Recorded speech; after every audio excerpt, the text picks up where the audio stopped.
reunirnos a estudiar la palabra de Dios. Hace algunos días estuve recordando una hazaña que hace años se llevó a cabo y que hasta pasó a ser tema para una película. Y fue ese rescate de los israelitas a los rehenes que estaban en la capital de Uganda, en el aeropuerto. Fue una hazaña espectacular, en la cual los comandos tuvieron que viajar 3.000 millas para realizar esa hazaña. La ventaja que tenían los israelitas, una de las ventajas fue que el aeropuerto de Entebbe, allí en Kampala, fue construido por ingenieros israelíes, poseían los planos de ese aeropuerto. Y también los comandos se arriesgaron en una misión que no se sabía si iba a ser exitosa o no, porque las cosas pueden fallar. Y yo le doy gracias a Dios que quizás podríamos decir, en cuanto a distancia, Dios envió a su Hijo a rescatarnos. Pero cuando Jesús vino a rescatarnos, no vino con el poder humano, sino con el poder divino. Y siempre nos preguntamos cómo culminó el ministerio de Jesús en la tierra. El ministerio de Jesús en la tierra fue corto, 3 años y algo fue su ministerio. Y después de que Jesús murió y ascendió al cielo, y se han escrito muchos libros y se han hecho muchos cuadros, la mayor parte de los seres humanos recuerda a Jesús cuando niño, o lo recuerdan crucificado en la cruz. A propósito que mucha gente anda con crucifijos, cruces donde está Jesús imitado por un crucificado. Y hay personas que le recuerdan en cuadros donde aparece él como agonizando con una corona de espinas con mucha sangre. Y hay miles y miles de personas o millones que en el mundo han admirado a Jesús, pero que para ellos la historia de Jesús terminó en la cruz, o terminó en este mundo, y quizás sin creer o entender que Jesús vive y está en el cielo. ¿Qué pasó después de la muerte en la cruz? ¿Por qué Jesús no se quedó y estableció un reino terrenal? ¿A qué ascendió al cielo? ¿Cómo fue recibido allí? ¿Y qué funciones desempeña Jesús? Vamos a leer en Mateo capítulo 26. A ver, en Mateo capítulo 26 y versículos 47 al 57. El último día de su ministerio. Dice la palabra de Dios: mientras todavía hablaba, vino Judas, uno de los 12, y con él mucha gente con espadas y palos de parte de los principales sacerdotes y de los ancianos del pueblo. Y el que le entregaba les había dado señal diciendo: al que yo besare, ese es, prenderle.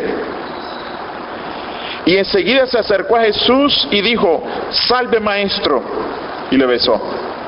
Y Jesús le dijo: amigo, ¿a qué vienes? Entonces se acercaron y echaron mano a Jesús y le prendieron. Y sigue narrando lo que sucede con Pedro. Saca la espada. Allí, en esos momentos en que prenden a Jesús, termina su ministerio. En cierta manera, termina su ministerio como predicador. Ya no tiene libertad de movimiento. Ya Jesús no se puede dirigir a los lugares que él quiere dirigirse. Una etapa, podríamos decir, de su ministerio ha terminado allí.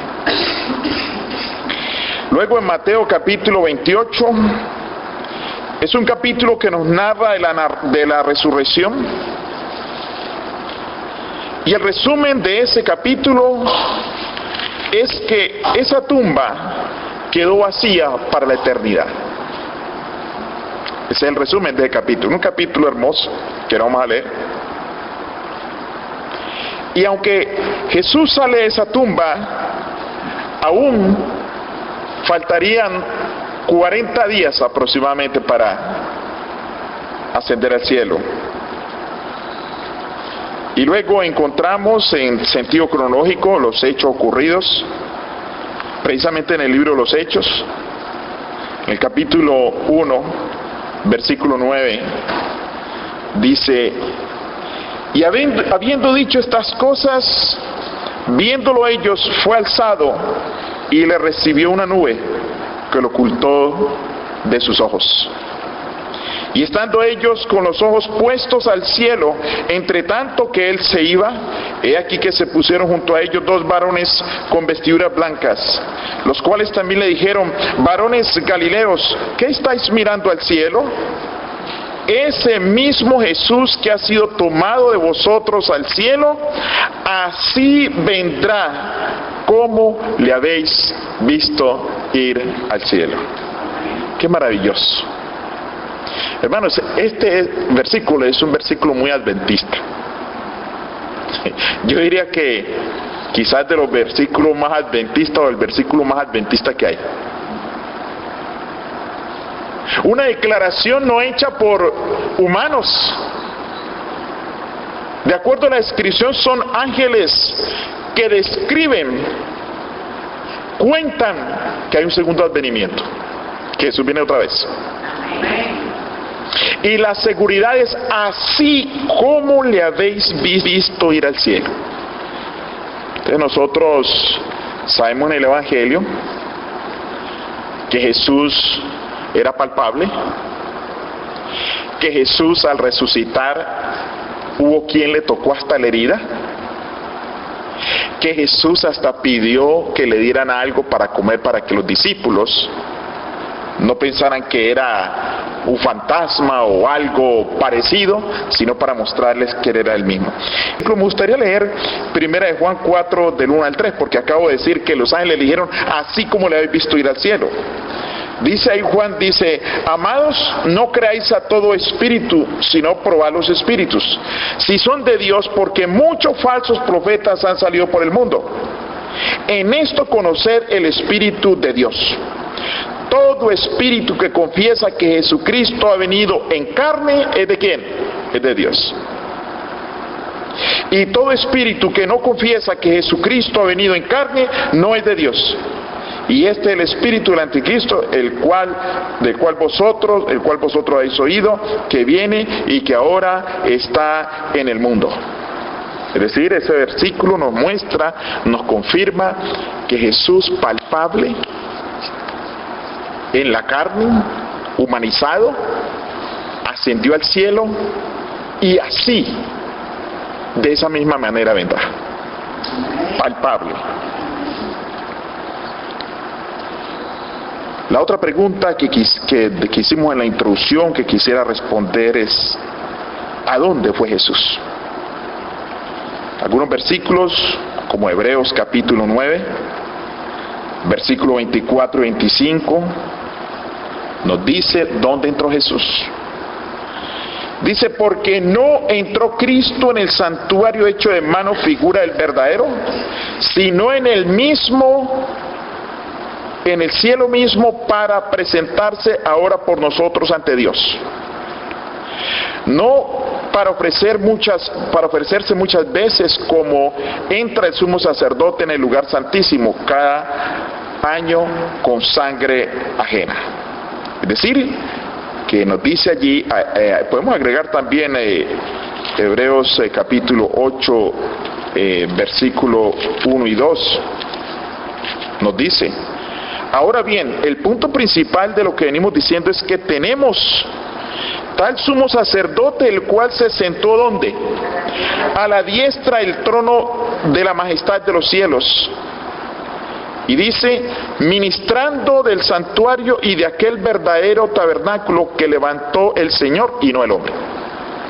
O sea que nosotros, a través de la Biblia, esto como una especie de repaso, encontramos que Jesús partió hacia el cielo, hacia el santuario. Y en Hechos,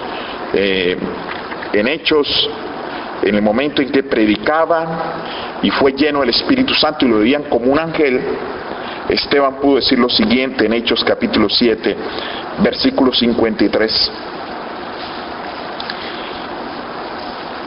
Dice allí en Hechos, les dice: vosotros que recibisteis la ley por disposición de los ángeles, no la guardasteis. Oyendo estas cosas, enfurecían sus corazones y crujían sus dientes.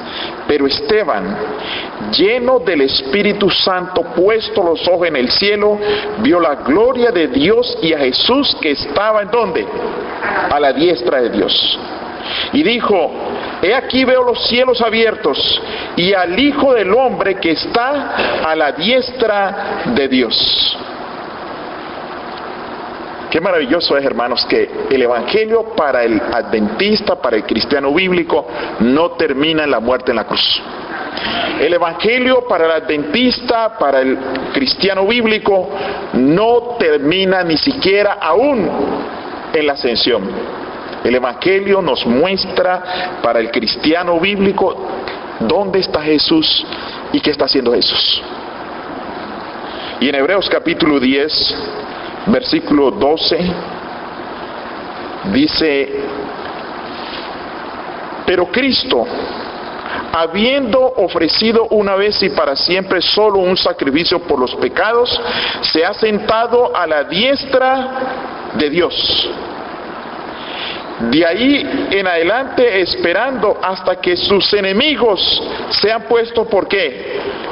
Por estrado de sus pies.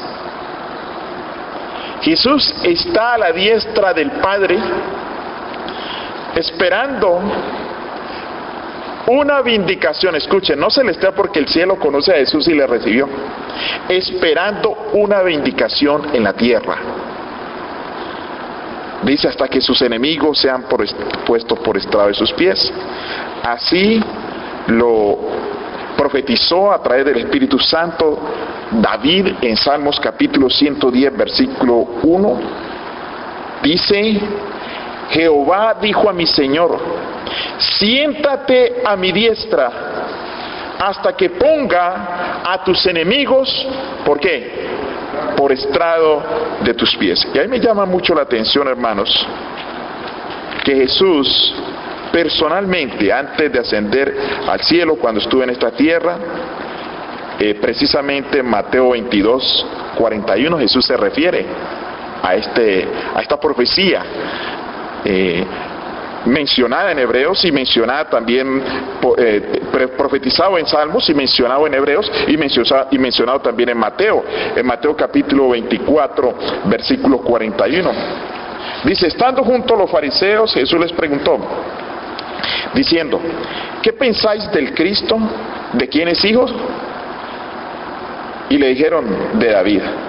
Y él les dijo: pues como David en el Espíritu le llama al Señor diciendo: dijo el Señor a mi Señor: siéntate a mi derecha hasta que ponga a tus enemigos por estrado de tus pies.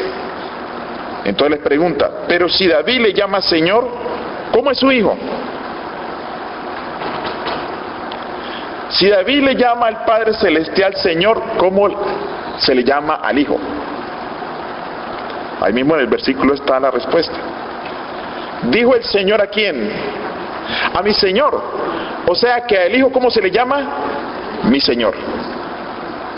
Siéntate a mi diestra hasta que ponga a los enemigos por estrado de tus pies. Una de las preguntas que yo me he hecho y he buscado en la Biblia, yo me he preguntado cómo sería, y nosotros ahora podemos solo imaginarnos, pero me imagino que Dios en el cielo nos mostrará quizás una grabación que Dios hizo, porque Dios tiene, o sea que hay grabadoras, hay filmadoras, aparatos chatarra para Dios allá está lo más avanzado. El Señor nos va a mostrar las escenas de cómo fue el recibimiento de Jesús. Cuando los discípulos ven a Jesús perderse en las nubes, ya los discípulos no lo ven más. Sale de la atmósfera. ¿Cómo sería ese recibimiento allá? Los ángeles venían a acompañarlos, pero no toda la tropa, digamos el ejército de los ángeles vino a la tierra. Muchos ángeles estaban allá y no lo veían desde que Él partió a encarnarse.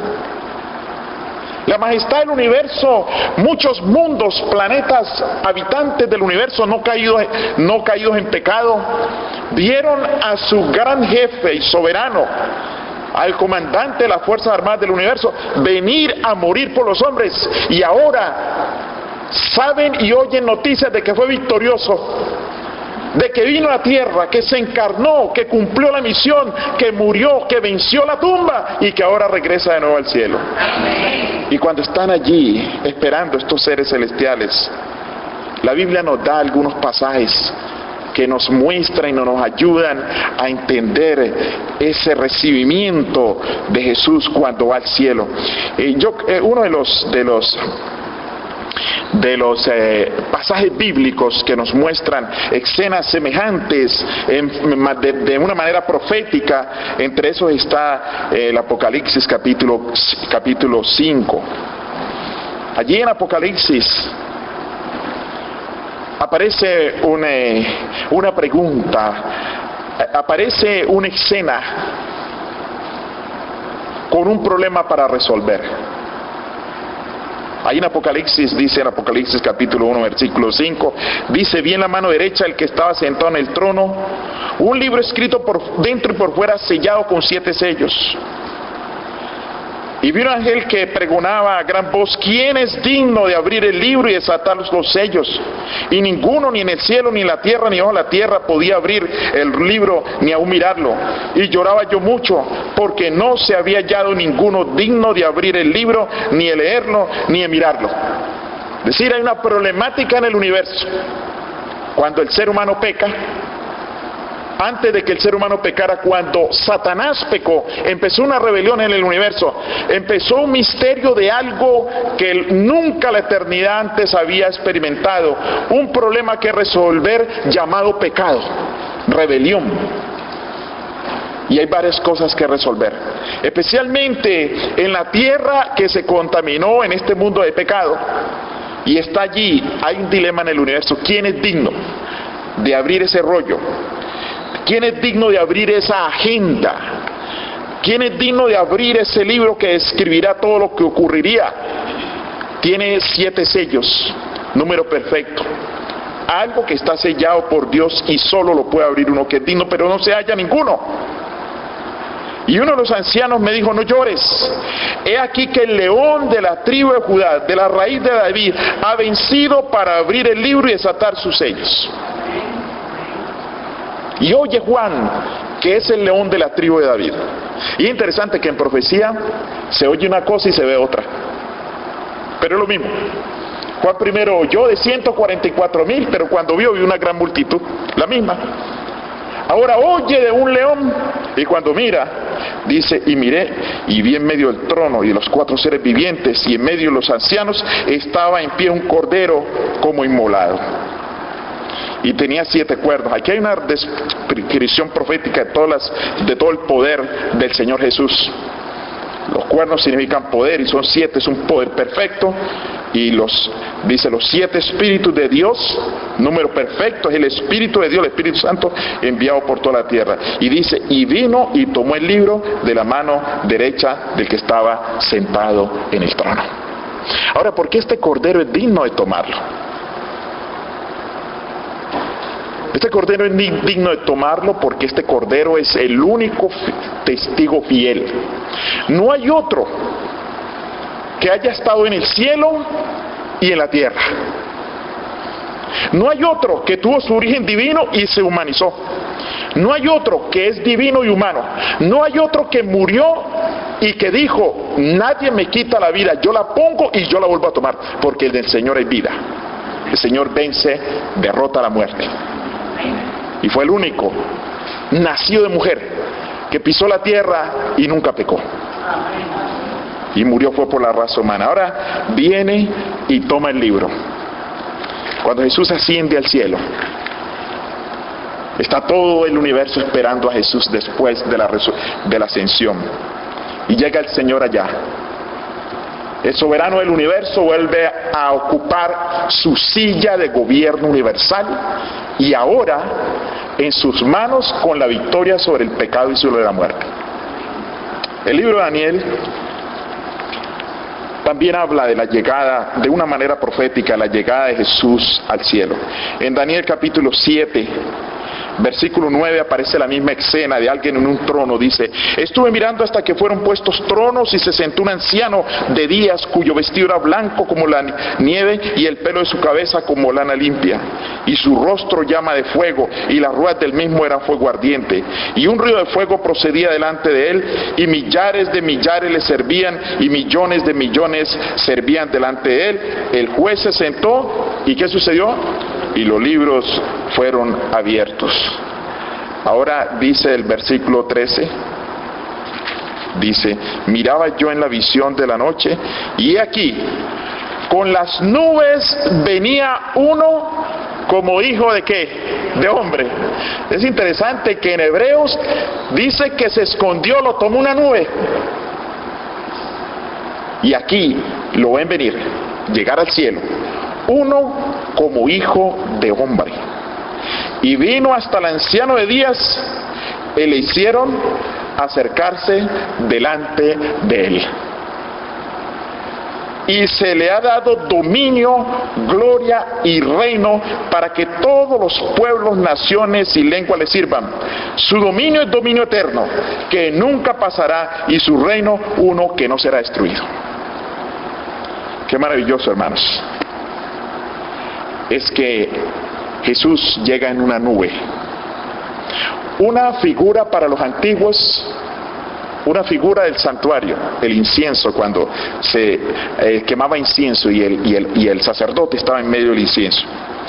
Cristo efectuando a partir de esos momentos, restableciendo y estableciendo, podemos decir, el continuo sacrificio. Y Jesús empieza ya a interceder por la raza humana, así lo dice Hebreos. Pero nosotros sabemos que en la historia el continuo sacrificio es ¿qué? Suspendido.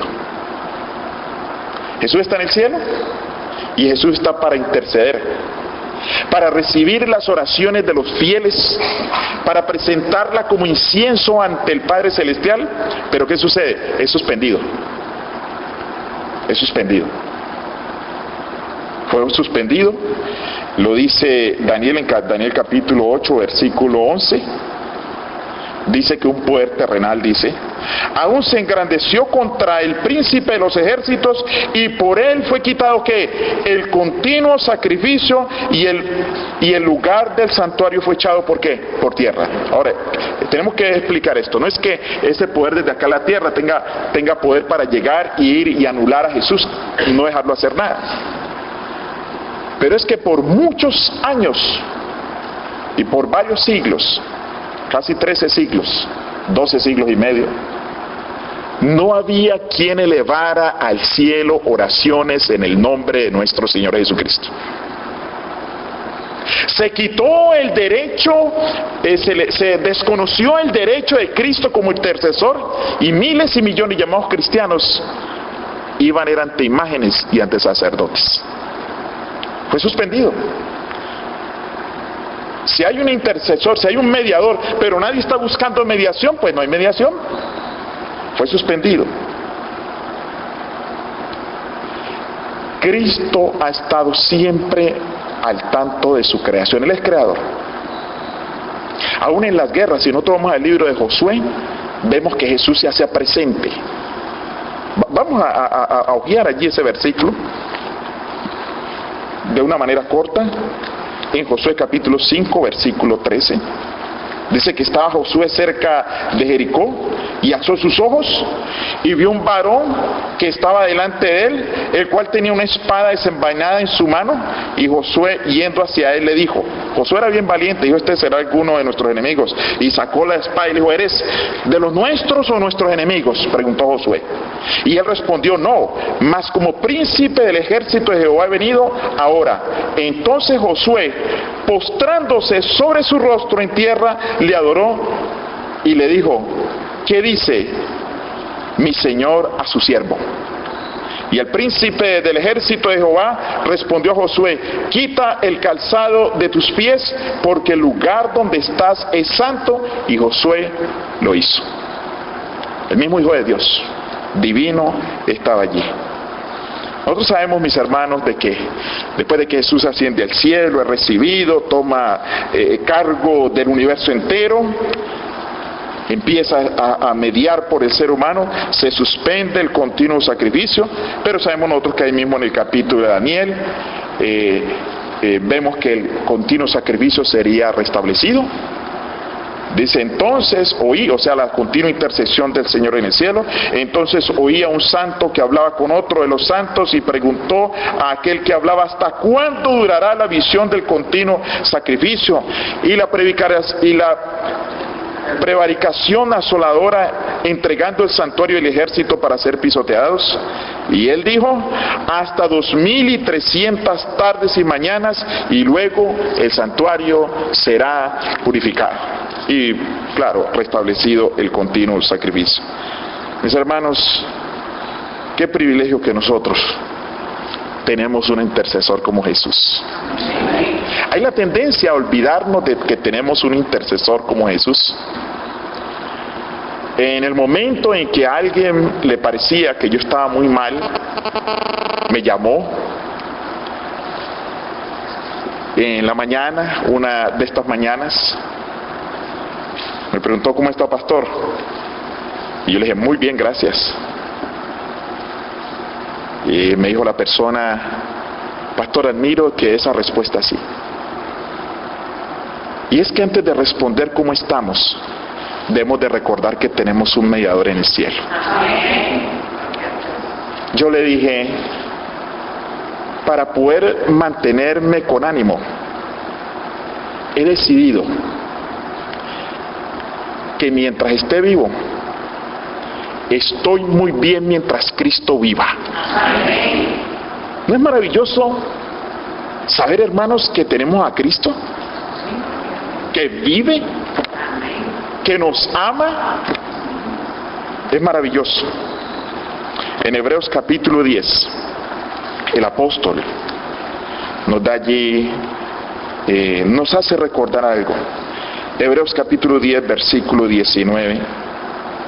Dice, así que, hermanos, teniendo libertad para entrar en el lugar santísimo por la sangre de Cristo, por el camino nuevo y vivo que Él abrió a través del velo, esto es su carne, y teniendo un gran sacerdote sobre la casa de Dios, como es Jesús, acerquémonos con corazón sincero, en plena certidumbre de fe, purificados los corazones de la mala conciencia, lavados los cuerpos con agua pura. Qué maravilloso, hermanos. Cada día podemos ser transformados, santificados por el Señor Jesús. Él abrió el camino y dice un camino nuevo. Y dice el versículo 23, mantengamos firme, sin fluctuar la profesión de nuestra esperanza, porque fiel es el que prometió. Y considerándonos unos a otros, estimulándonos al amor y a las buenas obras, no dejando de congregarnos como algunos tienen por costumbre, sino exhortándoos, y tanto más cuando aquel día se acerca. Aquí en estos versículos hay riqueza, hay oro puro espiritual en estos versículos. Dice, acerquémonos de corazón sincero, con certidumbre de fe. Claro, con certidumbre de fe, porque la misma Biblia dice que el que se acerca a Dios es necesario que crea que existe. y que es bueno, dice, y que es galardonador de los que le buscan. Nosotros debemos de acercarnos a Dios, y dice, purificando el corazón de conciencia. Nadie debe desanimarse. Hay gente que le dice, y yo digo, es Satanás el que dice, ¿no? A través de la gente, o es Satanás dice en la mente del ser humano, tú eres malo, mira lo que has hecho, mira tu condición. Pero si el enemigo le hace creer a una persona que es malo, que ha cometido errores y todo, es cuando más necesita acercarse al trono de la gracia. Es cuando más. Y dice que limpiando la conciencia y lavado vuestros cuerpos con agua pura. Qué maravilloso, mantengamos firme, dice, mantengamos firme sin fluctuar la profesión de nuestra esperanza. Yo le doy gracias a Dios, hermanos, por esta provisión que hay en el Evangelio de Dios, por la provisión que Dios hace para ayudarnos, por esa provisión que es Cristo Jesús. Dios quiera que nosotros, al meditar en Jesús, al pensar en Jesús, podamos tener paz. Eso es la solución, mis hermanos. Yo a veces oigo noticias, claro, nunca le voy a decir a ningún hermano, a ninguna persona, no tome este medicamento, ni aquel, ni el otro. Pero yo a veces oigo reportes de personas que están teniendo dificultades y tienen que tomar medicamentos, calmantes. No hay un calmante más poderoso que Cristo Jesús. El Señor está dispuesto a darnos paz. Y nosotros podemos probarlo, pasando con Él momentos. Dios quiera que nuestra fe se fortalezca y con nuestra esperanza con Jesús se profundice. Que Dios les bendiga.